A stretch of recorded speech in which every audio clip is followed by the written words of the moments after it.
Hello, this is Colin Thompson. Welcome back to our latest episode in our COVID Coaches series.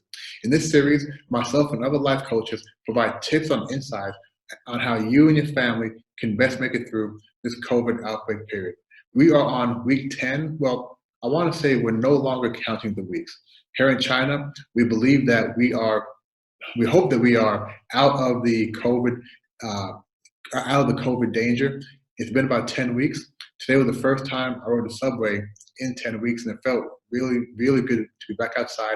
As you can see, my background has changed, meaning I am back in a more professional environment. So we're still wearing the mask every day, and hopefully there won't be a second wave. Now today, we have Alexandra Camus back. As you guys know, she has been giving us great insights on family and relationships. She is an expert in the field of relationships and family management. So she'll give us some great insight today.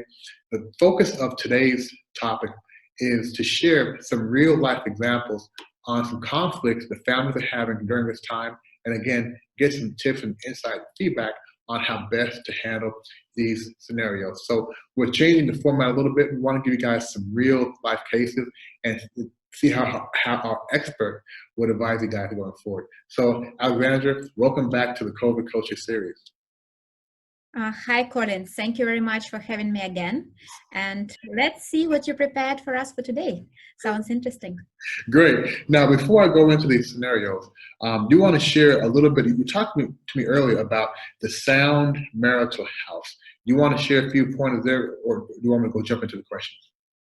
Sure. Basically, as we discussed, and it's usual and normal that usually every family has some sensitive topics, maybe some issues.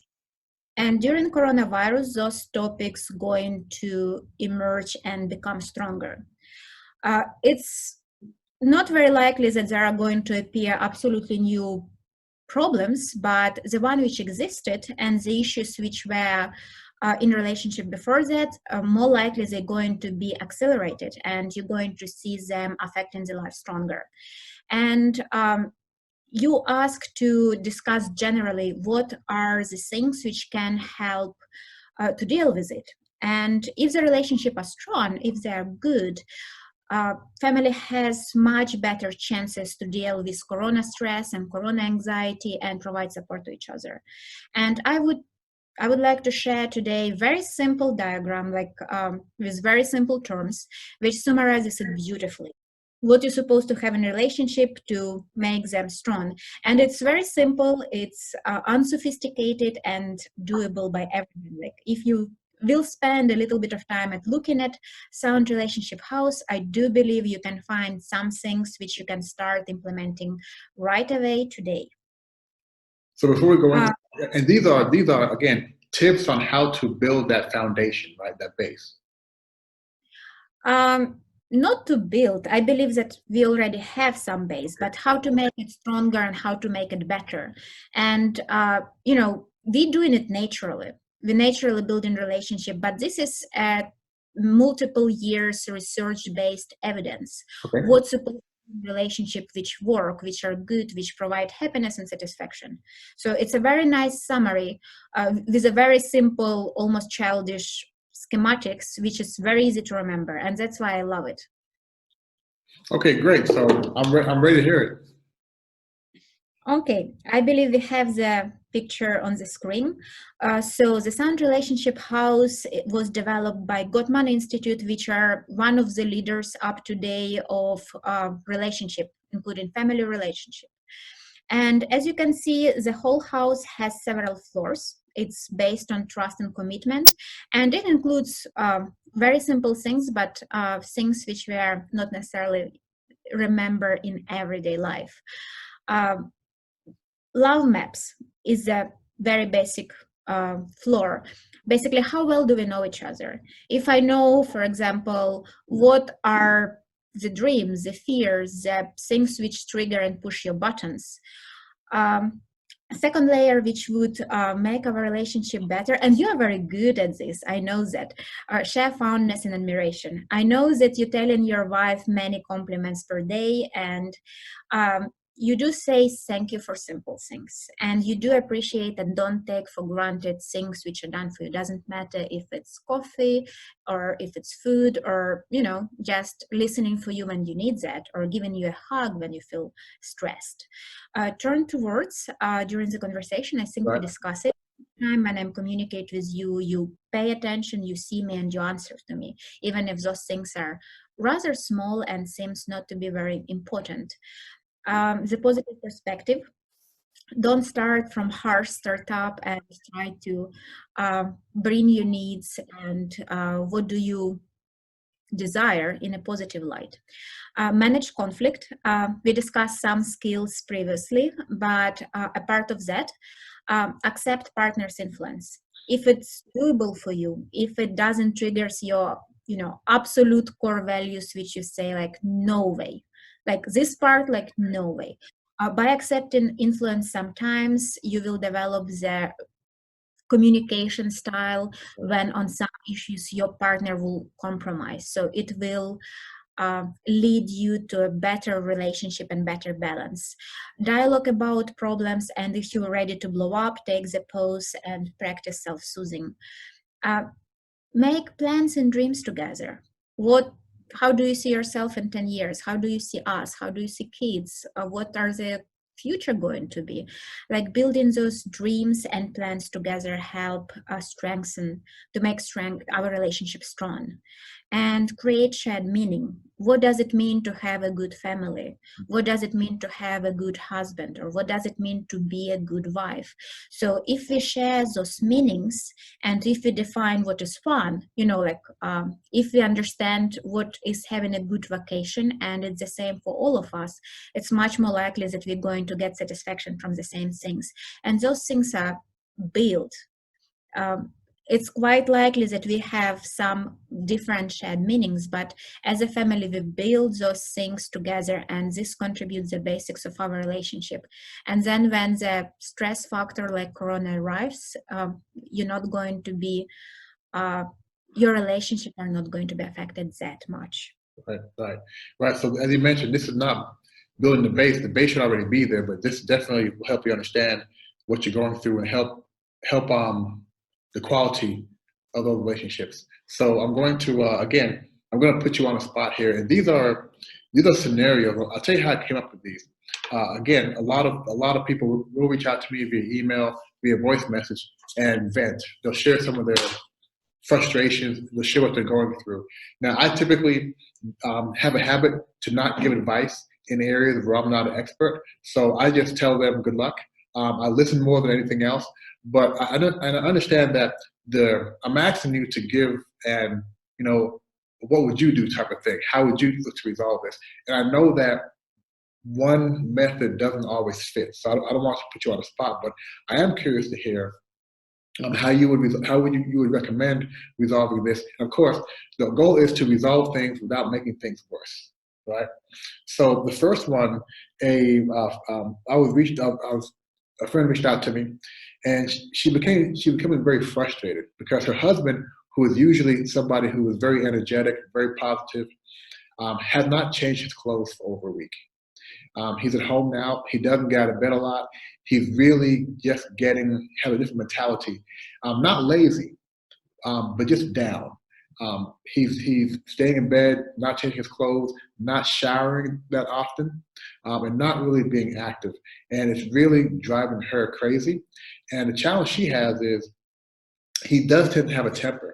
So she's worried that if she brings this up to him, he may flip out and act poorly. Any insights or what are your recommendations on how to approach this? First of all, of course, go and understand what's going on with the husband. Because if it's not his normal behavior, apparently there are some thoughts, emotions, and feelings and worries, or other things which are preventing and influencing him and putting him down. So coming to him and say like, well, it looks like you've been really down those days, right? Express empathy first and try to build rapport and understand what's going on. Like, how do you feel? What's going through your mind? Talk to me. Right. Share with me, and try to understand first what's going on, basically. After that, probably provide some support and share how you've been doing, and to say like, look, I really been worrying about you, and the fact that you react in this way, it really troubles me a little bit, because I really wish if I could, let me know if I can help you in any way, because I do feel upset and a little bit worried that you are like this. I really wish, to have my husband in his usual look back to me. Right. Like, it would be possible to, to involve in some grooming exercises, but, in the words which you would put in your normal, natural manner.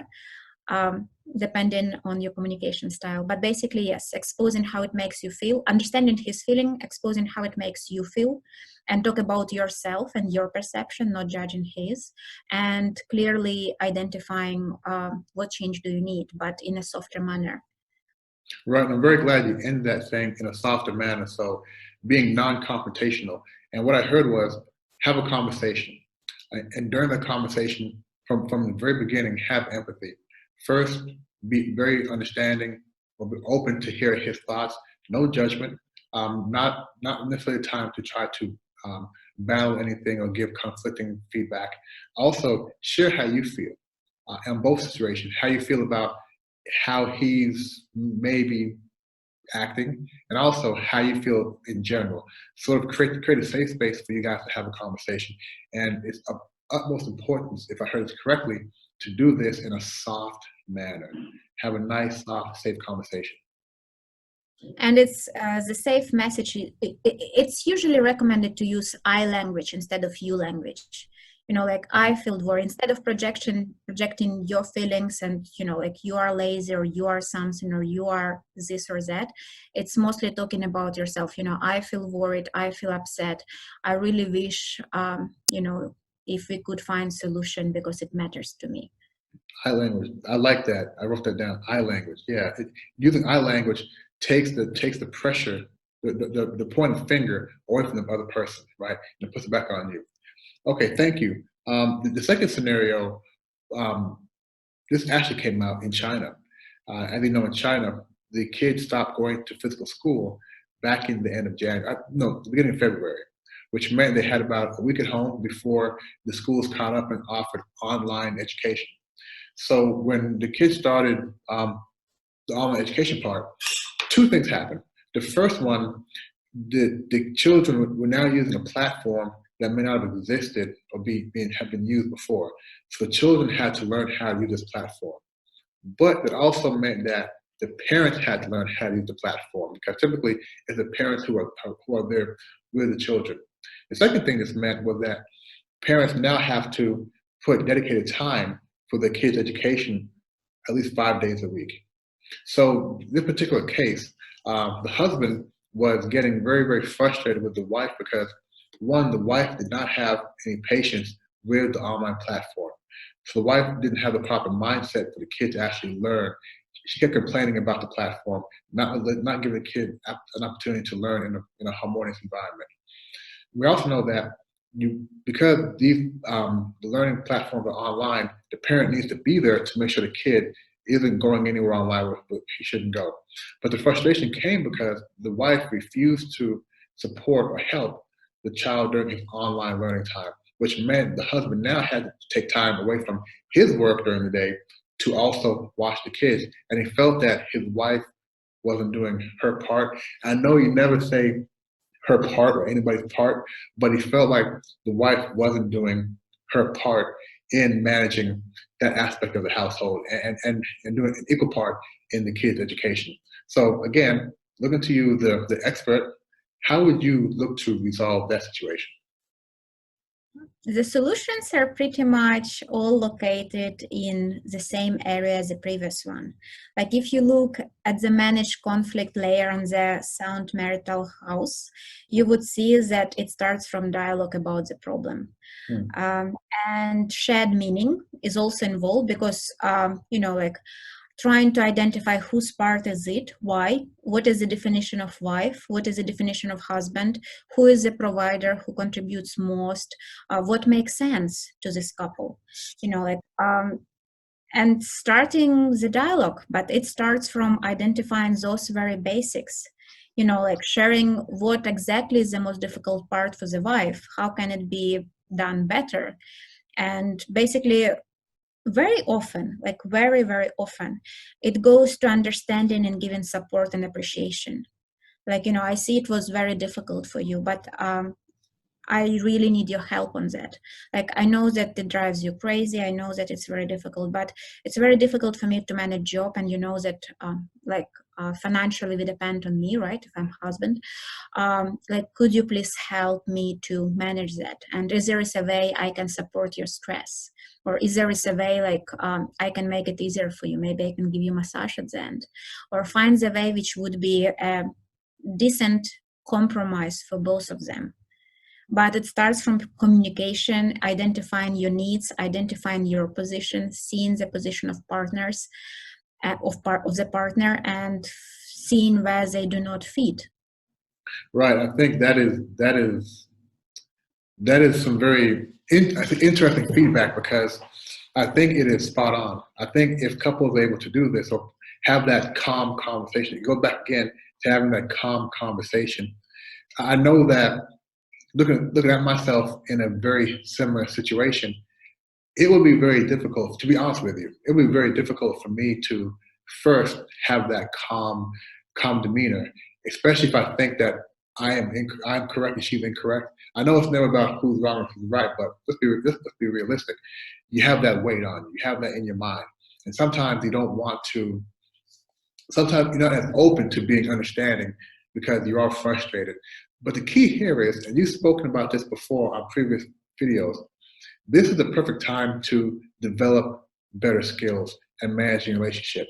If you're not able to say, you know what, let me not get into my ego.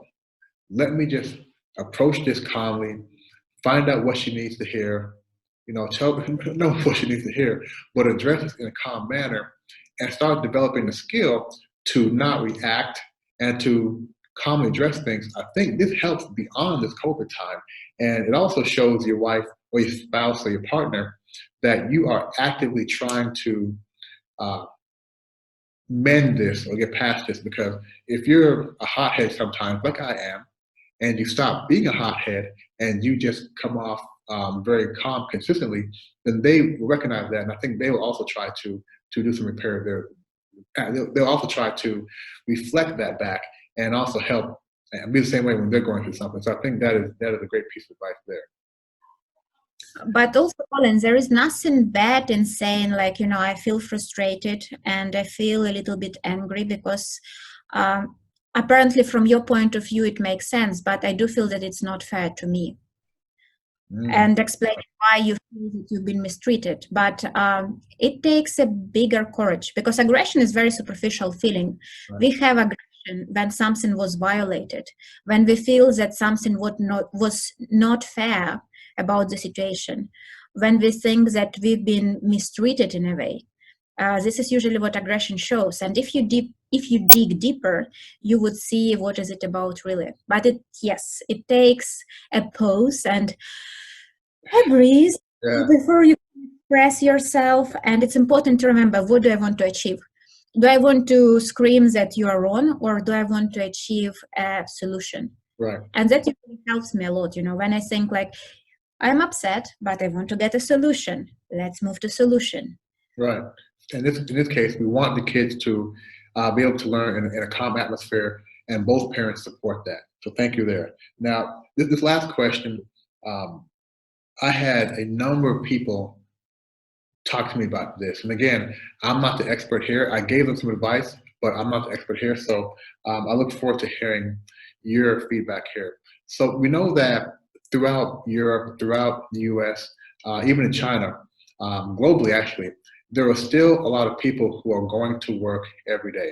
We have doctors, we have medical workers, we have delivery people, we have grocery store workers. We have people who work in, say in the Amazon distribution plan. There are a lot of people who are still working every single day. The power must stay on, the water must flow. There are several times though that, from what I've been told, these spouses, when they return home after being outside, they're not getting the level of affection that they're used to getting. For example, their spouse who's at home or the family may feel that they're at risk because this person was outside all day, interacting with a lot of people. So when they come home, they're not getting the hugs, they're not getting the kisses, and they feel that maybe they're not getting the congratulations or the praise that they should get because they're out there providing for the family. We also have people coming from outside who themselves are scared they may be bringing something into the house and they don't want to hug and kiss their family. So in both scenarios, there's somebody in the house, people in the house who are feeling a loss of affection. And during this time, as we talked about before, this is where people really need that affection and that physical touch affection. So how would you recommend addressing and resolving this scenario? It goes pretty much to the same basic technique. First of all, identifying how you feel and stating the position of your partner. In this case, it would be like, I do understand that probably you feel threatened by the position I'm putting all of you, right? Because there is a risk that I might have virus, but I really need you to know that I do miss you like tremendously, and I do need some connection with you. Like, like, could you provide it in some way, because I still want to feel that I'm loved, that I'm needed, that you appreciate what I'm doing, or I need to feel your support. In this case, the degree where they will meet each other, maybe it will be holding hands, or maybe it will be a hug, or maybe it will be verbal, or doing something together but having a distance while they doing it. But it pretty much goes to expressing the need and expressing appreciation and discussing. Let me say wow, because in these three scenarios, which on the surface look and seem very different, in each scenario, it was the same resolution, potential resolution. Have a conversation. Go to your eye language. Let the person know how you feel internally. Show empathy for what they're feeling as well, and don't do this in a very calm and soothing manner. Is that correct? Correct. Overall, relationships are not that complicated as we think. And this very simple graph, the sound relationship house, it looks very simple, but this summarizes pretty much all the relationship. And as you said, like, conflicts is only one part, and managing conflicts require more or less the same skills. And it is simple. Like, it is simple. The only thing you need to do, just go and do it. It's more about how versus what. And getting ahead of this how is an art which requires a little bit of training and practice. Yes, and I want to say on your comment about it being simple, it's not difficult. It's not difficult. And I think it gets simple. The more you do it, the simpler it gets, because I think when you do it, you're finding, I go back to ego. A lot of times it's ego that drives us to say, you know what, I must be heard. I must get my frustrations out. But if you go back to, as you mentioned, what are the outcome that you want? And you focus on the outcome, and you try to put yourself in the other person's position and just be very, very, have a lot of empathy. Speak calmly and not try to make things worse. I think it does get easier. I've tried this technique, especially during this COVID time, and I gotta say it tremendously helped us during this time. Of course, there are other things that every couple has to deal with, but I definitely think that these tips you gave us can be applied to a lot of different scenarios. And guys, if you haven't tried these, before you react next time, take a breather and just try to be calm. And I like this one, use the eye language and talk very casual. So Alexandra, before we close this session out, what's your last message for a lot of couples, a lot of families that are going through several different scenarios that they never faced before, due to this COVID outbreak? I would say 3 closing remarks in addition. Some of them would be a reminder of what we speak today and previous. So to summarize in 3 points, the main things would be share fondness and admiration. In simple words, say thank you and say that you are proud that you and your spouse and your kids are getting out of bed, doing grooming, keeping themselves in a decent mood and still keep functioning, because it is hard. It is hard and it is stressful, and it requires an extra thank you, an extra support, an extra appreciation. Second thing would be accept influence from your partner. And in this case, it's more relevant to males, because females by nature are more easier accepting influence due to cultural norms in most countries. And the last thing would be communicate and discuss things calmly using I language. That's going to make a huge difference. I hope that was helpful, and I see you in the next episode. Yes, I can tell you, I know for a fact that these things are helpful from the amount of people asking me or reaching out to me via email, asking me to address these things. I know for a fact that your feedback and comments are helpful. So Alexander Camus, psychotherapist, psychologist, and relationship coach, thanks again for joining us, and we'll see you back here on another video soon. Bye-bye. Have a nice day.